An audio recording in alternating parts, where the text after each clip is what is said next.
अस्सलाम वालेकुम। उम्मीद है आप खैरियत से होंगे। आपके फीडबैक का बहुत बहुत शुक्रिया। आज की वीडियो में हम देखेंगे दुबई में ऐसे कौन से 3 कारोबार हैं जो कम से कम सरमाए के साथ आप शुरू कर सकते हैं। कॉपी पेंसिल पकड़ लीजिएगा, नोट कर लीजिएगा और उसके बाद ये वीडियो देखने के बाद आपके पास ये जवाब नहीं होना चाहिए, सर मेरे पास इन्वेस्टमेंट नहीं है, मैं कारोबार नहीं कर सकता, उसके लिए बहुत पैसा चाहिए। भाई कुछ भी नहीं चाहिए, सिर्फ माइंडसेट चाहिए बिजनेस का। और आज की वीडियो अगर आपने पूरी एंड तक देख ली तो इंशाल्लाह मुझे बड़ी उम्मीद है आज से ही आपके अपने कारोबार का सफर स्टार्ट हो जाएगा।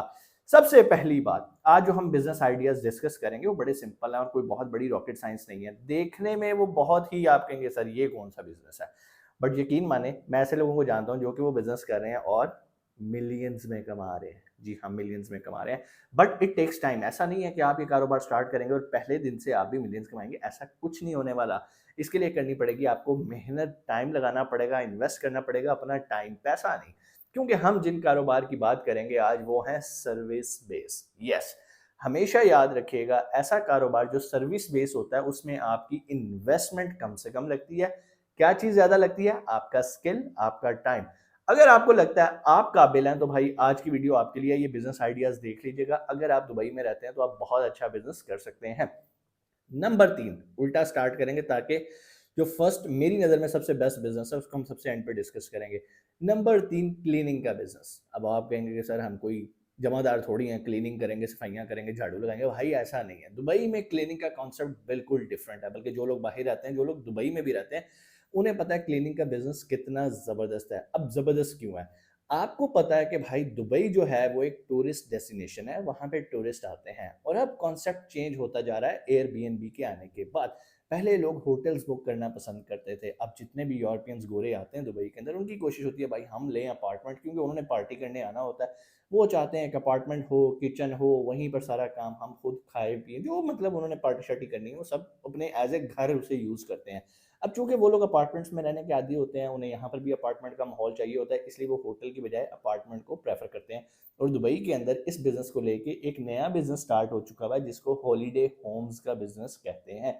अब हॉलीडे होम्स वाले क्या करते हैं, वो इन्वेस्टर्स जिन्होंने दुबई के अंदर प्रॉपर्टीज लेके रखी होती हैं, ये उनकी प्रॉपर्टीज को मैनेज करते हैं, उनको एयरबीएनबी पे लिस्ट करते हैं और टूरिस्ट को लेकर आते हैं। मैं आपको ये सारी स्टोरी इसलिए समझा रहा हूँ ताकि आपको पता चले कि क्लीनिंग का बिजनेस कहाँ एग्जिस्ट करता है। अब आपने क्या करना है, सिंपल। पहली बात, आपने एक या दो स्वीपर अपने पास रखने हैं। आप उनको कॉन्ट्रैक्ट बेस पे रख सकते हैं, आप उनको सैलरी पे रख सकते हैं, या अभी आप सिर्फ अपना बिजनेस आइडिया टेस्ट करने लगे मार्केट के अंदर। आपने एक दो क्लीनर से बात कर ली, और क्लीनर एक ऐसा शोबा है जो कि आपको दुबई में आसानी मिल जाता है। हर बंदा जो वहाँ पे बेरोजगार बैठा है उसे को यार पाइन तपड़ी ला लोगे, चीज़ें साफ कर लोगे, वो कहेंगे पाइन दिहाड़ी की दोगे, मैं कर लाऊंगा। मजबूर लोग बैठे हैं, आपने उनकी मजबूरी का फ़ायदा नहीं उठाना, उन्हें प्रॉपर उजरत देनी है ताकि वो आपकी टीम बने और आपका बाजू बने और ऑनेस्टी से काम करें। सो पहला काम, आपने थोड़ा से एक दो बंदों के साथ बात कर लेनी है, यार मेरे पास अपार्टमेंट्स आते हैं क्लीनिंग के लिए, तो तुम क्या चार्ज करोगे, आपको हो गया आइडिया। अब उसके बाद आपने हॉलीडे होम्स कंपनीज को टारगेट करना है। ये आपके कनेक्शन बेस भी हो सकता है, ये आप फेसबुक से भी ढूंढ सकते हैं, फेसबुक पे एड्स चल रहे होते हैं हॉलीडे होम्स के। तो आप उन कंपनीज को अप्रोच करते हैं कि सर मैं क्लीनिंग सर्विसेज देता हूँ, मेरे पास क्लीनर्स की टीम है, तो क्या आप मुझे अपॉर्चुनिटी देंगे अपने अपार्टमेंट्स को क्लीन करने की। अगर यकीन माने आपके पास एक भी हॉलीडे होम्स की कंपनी जिनके पास 50-50, 60-60 अपार्टमेंट्स होते हैं मैनेज करने के लिए, अगर आपको एक कंपनी भी मिल जाती है तो समझो कि आप महाना आराम से 8 से 10 हज़ार दिरहम सुकून से निकाल लोगे, सैलरीज खर्चे निकालने के बाद। और इसमें इन्वेस्टमेंट भी कुछ नहीं चाहिए भाई, क्लीनिंग का सामान चाहिए, मोप, कपड़ा, टाकी, कितना इन्वेस्टमेंट है। मैं डीप क्लीनिंग की बात नहीं कर रहा, मैं दूसरी क्लीनिंग की डोमेन्स के बारे में बात नहीं कर रहा, मैं सिंपल एक जो जनरल क्लीनिंग होती है मैं उसकी बात कर रहा हूँ। तो ये एक ऐसा बिजनेस मॉडल है जिस पे आप काम करके बआसानी आप अच्छे पैसे जनरेट कर सकते हैं। और मज़े की बात, अगर आप ऑलरेडी कहीं जॉब भी करें, आप पार्ट टाइम भी ये काम कर सकते हो। जिस दिन आपको लगे ये काम फ्लॉरिश हो रहा है, फ़ौरन अपना ट्रेड लाइसेंस लो, जॉब को क्विट करो और आप आ जाओ प्रॉपर बिजनेस लाइन के अंदर। ये हो गया तीसरा बिजनेस। अब हम आते हैं सेकंड बिजनेस मॉडल के ऊपर। सेकंड बिजनेस मॉडल है टेक्निकल सर्विसेज। अब आप कहेंगे कि सर टेक्निकल सर्विसेज, इसमें क्या करना है हमने, हमें तो कोई टेक्निक ही नहीं आती, हमारे पास कोई स्किल ही नहीं है, हम क्या करेंगे। भाई आपने नहीं करना, आपने स्किल्ड बंदे हायर करने हैं। मसलन टेक्निकल सर्विसेज इतनी बड़ी डोमेन है कि आप किसी एक नीश को भी पकड़ लो। मिसाल के तौर पे आप एसी मेंटेनेंस को पकड़ लो। अब आपको पता है यूएई के अंदर एसी सारा साल 24 घंटे 24/7 चलते हैं, 1 मिनट भी कोई अपना एसी बंद नहीं करता। ना गर्मियों में ना सर्दियों में, ठीक है? इवन सर्दियों में भी वहाँ पर अच्छे खासे सितारे होते हैं। अब जब एक चीज़ रेगुलर यूज़ होती है तो ज़ाहिर-सी बात है उसकी मेंटेनेंस निकलती है, डक्ट क्लीनिंग निकलती है। तो अगर आपके पास ऐसा स्टाफ मौजूद है जो कि एसी को मेंटेन कर सकता है, तो भाई यकीन माने एसी मेंटेनेंस का बिज़नेस आपको बहुत जल्द आपको फाइनेंशियल फ्रीडम दे सकता है और आप अपनी जॉब को क्विट करके टोटली इस बिज़नेस पे फ़ोकस कर सकते हैं। टेक्निकल सर्विसेज़ के अंदर कारपेंटरी भी आ जाती है, प्लम्बिंग वर्क भी आ जाता है, इलेक्ट्रिक वर्क भी आ जाता है, जनरल मेंटेनेंस भी आ जाती है। भाई इतना काम है इस टेक्निकल सर्विसेज़ के अंडर कि भाई छोड़ दो।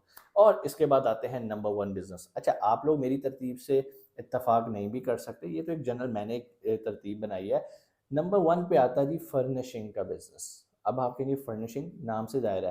अच्छा, लोग कन्फ्यूज़ होते हैं फर्निशिंग से और रेनोवेशन से, भाई दोनों अलहदा बिज़नेस मॉडल है।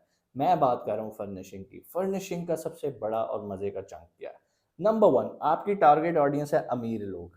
कौन लोग? जिन्होंने अभी-अभी अपार्टमेंट्स लिए हैं, उन्हें अपार्टमेंट्स हैंडओवर हो गए हैं और वो खाली पड़े हैं। और वो चाहते हैं इसको रेनोवेट किया जाए, रेनोवेट करने के बाद सॉरी फर्निश किया जाए, renovate is something else, furnish किया जाए ताकि वो इसको एयरबीएनबी पे डेली, मंथली, वीकली बेसिस पे रेंट आउट करके अच्छा रेंट कमा सकें। अब यहाँ पर आपका जॉब आती है। ज़ाहिर-सी बात है उनके पास इतना टाइम नहीं होता, they are busy in business, in job. वो क्या करेंगे, प्रोफ़ेशनल्स हायर करते हैं जो आके उनका अपार्टमेंट फर्निश करें। वैसे तो फर्निश करने वाले लोग बहुत महँगे होते हैं, लेकिन चूँकि आपके पास यही एक पॉइंट होगा, आप अच्छी कंपैटिबल कोटेशन उन्हें दे के उनसे ये फर्निशिंग का प्रोजेक्ट ले सकते हैं। और चूँकि उनके पास पैसों की कमी नहीं होती भाई, जस्ट इमेजिन जिसने 1 मिलियन दिरहम का एक अपार्टमेंट लिया, वो आपको क्या 50-60 हज़ार दिरहम फर्निशिंग का नहीं दे सकता। अब अगर उसमें से आपकी बाइंग अच्छी है, आप चीज़ें परचेज़ करने की स्ट्रेंथ आपकी अच्छी है और आपको लगता है कि यार 50,000 में से मैंने लाइक 40-45,000 की चीज़ें बाय करके फर्निश कर लिया, 15,000 दिरहम मुझे एक अपार्टमेंट से निकल गया। जस्ट इमेजिन महीने के सिर्फ आप अगर 10 अपार्टमेंट कर रहे हैं और 15,000 मल्टीप्लाई बाय 10, कैलकुलेशन आपकी मेरे से ज़्यादा अच्छी होगी। इसलिए मैंने इस बिज़नेस को नंबर 1 बोला। नंबर 1 साफ-सुथरा बिज़नेस है। इसमें कहीं आपको धूल-मिट्टी नहीं खानी, गर्मी में नहीं खड़े होना, क्लीनिंग में तो क्लीन भी चलो इंडोर अपार्टमेंट्स वाला है, लेकिन जो मेंटेनेंस है वो थोड़ा टफ काम आ जाता है। इसलिए फर्निशिंग को मैंने सबसे पहले नंबर पे दिया। तो अगर आप भी ये 3 सीक्वेंस, आपको लगता है कि 3 बिज़नेस आपको लगता है अच्छे हैं, तो आप इसको ज़रूर ट्राई कीजिएगा। और अगर आपको लगता है कि नहीं सर इन 3 के अलावा एक और बिज़नेस भी है जो कि यूएई में किया जा सकता है और आप उसकी एक्सपर्टीज़ भी रखते हैं, तो आप ज़रूर हमें कमेंट सेक्शन में आके बताइएगा, ताकि सुनने वालों का भी इसमें फ़ायदा हो सके। इंशाल्लाह आपसे मुलाकात होती है अगली वीडियो में। अपना बहुत सारा ख़्याल रखिएगा। पाकिस्तान ज़िंदाबाद।